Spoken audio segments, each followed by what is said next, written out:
Hi, I'm Reverend Wendy Craig-Purcell here at the Unity Center in San Diego. Thank you so much for watching today. If you'd like to support the work that we do here, please consider making a contribution. Go to our website. It's easy to do. Thank you in advance for that contribution.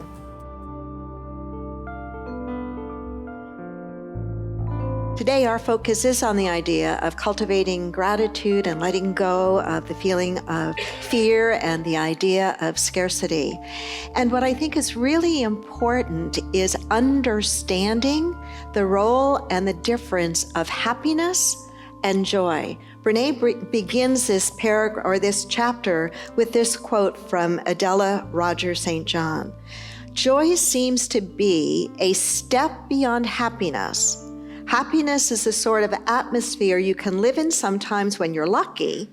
Joy is a light that fills you with hope and faith and love. Over the years, I've explored for myself what is the difference between happiness and joy, because qualitatively and experientially, they feel different to me. Do they feel different to you? Yeah, and sometimes trying to get in touch with what that difference is for ourselves can be helpful. To be wholehearted and to live more fully, we have to be real, we have to be authentic, we have to be vulnerable. And so she's vulnerably sharing this with a group of 500 parents. And she says, you could hear a pin drop. And her mind went in that moment to, boy, I made a really big mistake sharing that story. Nobody relates to this. And then all of a sudden, she could hear in the back of the room a mother start to sob. And the mother said, I thought I was the only one that's ever had that experience.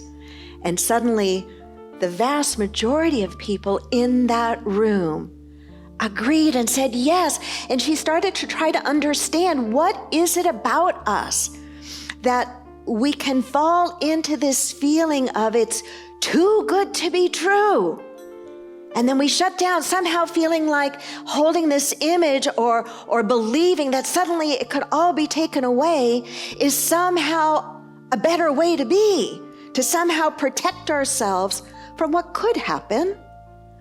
But who wants to live that way, right? Joy is like a string of beads. The beads are separated by time, but the beads represent those tiny little moments, if we're paying attention, that we experience that flutter or that burst of joy.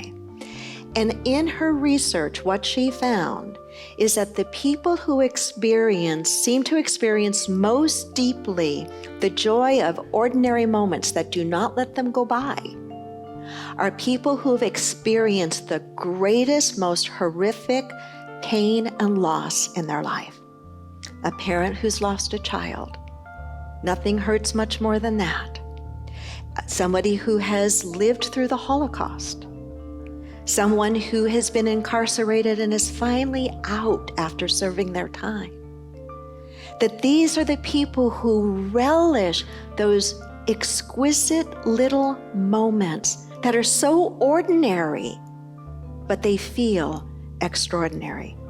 And in her interviewing of those kinds of people, what she found that what they said to her was this: the memories that they held most sacred were the ordinary, everyday moments, and their hope for others, meaning for us, their hope for others was that we would stop long enough to be grateful for those ordinary moments and the joy they bring.